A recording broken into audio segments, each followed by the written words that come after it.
Yo, what's up YouTube? Back at you with another video, short notice. Um, what I wanted to talk about actually was like, I don't really know yet. It'll come. I definitely have to do with Kratom though. Alright? Oh. There you go. So, there are things you can do prior to quitting that can help you. And again, I wish I had done this because I had done it before and it did work, I recall. Which is why Kratom withdrawals have always been, well, prior to this one and the last one, they were pretty easy. And what that was is that I was very heavy into the gym at the time. And then diet.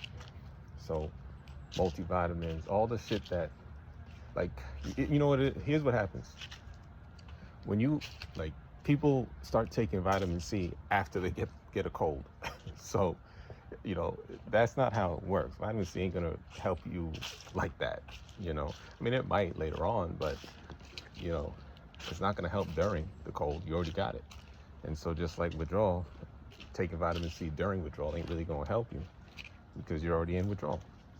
So I recommend, like, loading yourself up with as much healthy shit as you can a week or so before starting to, you know, quit. And I'm not saying it's gonna take away everything, but it'll make things a little easier. And at that point, even a little easier is better than nothing at all. What else would I say? Yeah, man, you know, like I said, it's really an illusion. Like, all this shit is a fucking illusion when it comes to, I mean, you know, you're gonna feel uncomfortable, but, you know, life is suffering. So, you know, we're just suffering at a little higher level because of the body attempting to, you know, heal itself. And again, keep that in mind. Like, all that pain you feel is your body healing itself and trying to find that equilibrium and that homeostasis, rather. And that's it, you know. And it's not, like, think about how long or how quickly a month goes by while you're on the joint, you know. Like I've been back in the for like, what, 2 months, almost 3, and I was on it for 2 months, and it feels like it's only been a fucking month or 3 weeks tops. It don't feel like no damn 3 months. You know what I mean? So, and I'm hoping, like, the damage isn't something that, you know, I can't overcome. But I don't really think it is, man. I don't think it is. I think, you know, like this is fucking spinach, grapefruit, blueberries, raspberries. It tastes like shit. But I'm not doing it for the taste, I'm doing it for the effect. And so, you know, it's not as hard as you think it is, you know, or you think it's gonna be. So definitely take the plunge. The sooner the better, like, because the more you keep, again, kicking that can, man, the harder it's gonna be. And also, the hardest part for me wasn't to withdraw. It was, again, all the outside factors in addition to withdrawal. You know, that's what did it for me. You know, in this particular case, I wasn't just dealing with withdrawal. You know what I mean? That's what made this one probably the more difficult one, because I found myself in a precarious predicament regarding livelihood and all kinds of shit, relationships. And so that was weighing on me the whole time. So I didn't have the ability to be like my normal self while withdrawing. You know what I'm saying? All that makes a difference, man. I'll be honest. All that shit makes a difference. But this withdrawal is gonna just make me stronger, you know. And I can see, still got bags under the eyes and shit, because the sleep is not quite right. But I mean, outside of that, I haven't. Did I get watery eyes? Yeah, maybe. Yeah, I did. It's like, you know, minor. Just to remind your ass that, yeah, you ain't out the woods yet, motherfucker. You know. But again, it is what it is. Like, eventually, you gotta have that attitude where it's like, you know, all right, so this is what it is at this moment, and then, you know, a couple other days go by, and then that's what it is now. And you know, it's you're gonna be fine. You're gonna be fine. All right. Like I always tell you, the timeline doesn't really change. It's just the duration of it. So 1 through 3, I keep saying, you're gonna feel fucked up, especially if you're taking as much as I think y'all are taking to be feeling as bad as y'all are. You gotta be at least doing, I'd say, anything between 25 to 60 grams, maybe more. Like, I've heard instances of motherfuckers doing like 100 grams a day. Listen, yeah, like I said, I think I was at like 50, 55, something like that. You know, fluctuations, whatever. But 1 through 3, you're gonna be fucked up. Like, you ain't gonna be sleeping. Don't expect to sleep. You're gonna have all the symptoms I've already discussed. 4, you might get some respite. Like, you might get some relief on day 4, or you might not. Day 4 can be no different than day 3, or it can be close to a feeling like a day 6. Well, see, again, keep in mind the inconsistency. Don't get discouraged by the inconsistency. Then you got days 5 through 7, I'd say.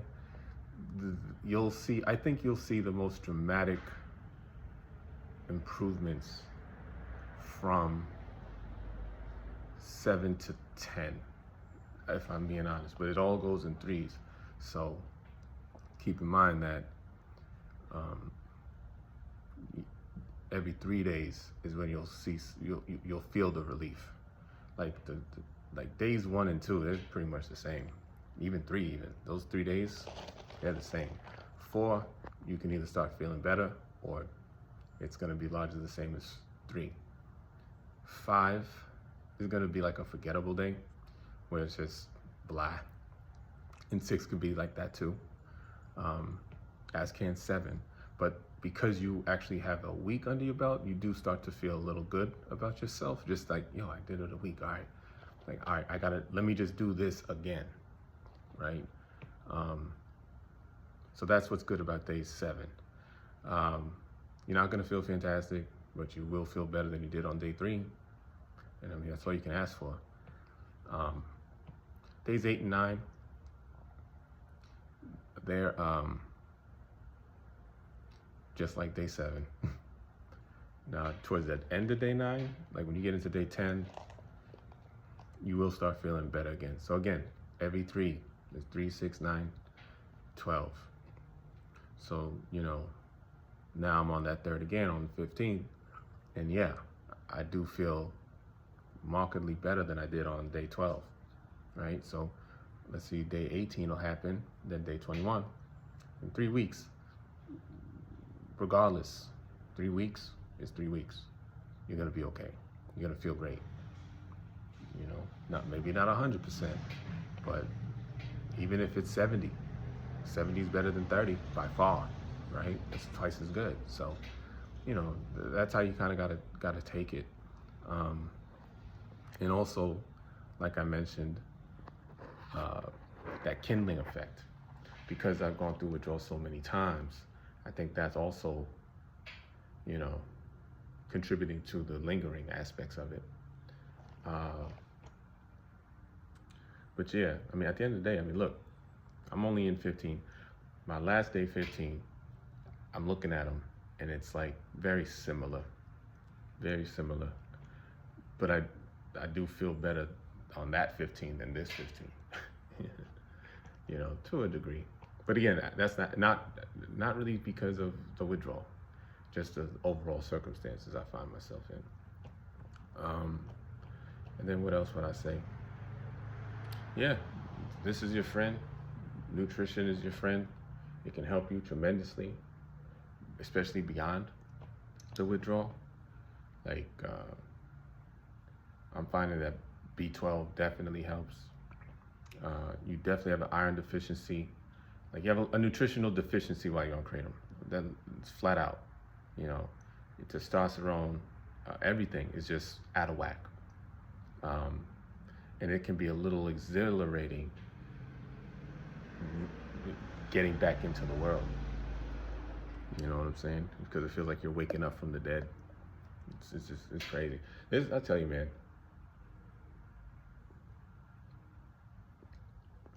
Just stick to fucking natural highs, man. And just, yeah. Fuck all this fake enhancements. Especially with a fucking substance like Kratom. Like, yo, think about this, man. Like, we're really on here talking about fucking gas station heroin, man. Gas station shit. 7-Eleven shit. Smoke shop shit. Like, are you serious? Am I fucking serious? Like, you know. And again, you gotta laugh at this shit, man. You know what I'm saying? Because addicts are fucked up. That's all we have. You know what I'm saying? Like, everybody's fucked up in some form and fashion. You know what I'm saying? We just try to hide it, I guess. Well, fuck that. Maybe I should like start a group or some shit, like, you know, fucked up anonymous. You know what I'm saying? Like, maybe not even make it anonymous, just like fucked up public. You know? I don't know. I just know that it ain't that bad, man. I've said it before too. It ain't that bad. And it's easy to say it now. I know that's a lot of y'all thinking, oh, well, you got 2 weeks under your belt. Yeah, I earned it though. I earned it. And everything y'all are going through, I went through. And I ain't special. If I can do it, who can't? You know what I mean? So, y'all be all right. Trust me. But the more you make excuses as to why you can't stop, you're only prolonging the inevitable. And it's going to be a lot worse for you when you finally do decide to quit. So my advice is just get out, especially if you're more on the younger side. Because, again, that's also a factor, I think, too, fucking age.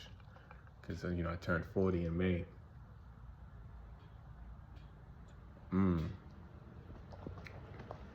Tastes like shit. But I do feel good drinking it. But yeah, turned 40. And, I mean, I don't feel that much different. But everything is different, you know? Like metabolism, everything like that. So, but yeah, I'm gonna stop rambling now. This will be the last video for today because I actually got some shit to do. But y'all hang in there, all right? Always hang in there. Bend but don't break. Y'all got this. Good luck. Peace.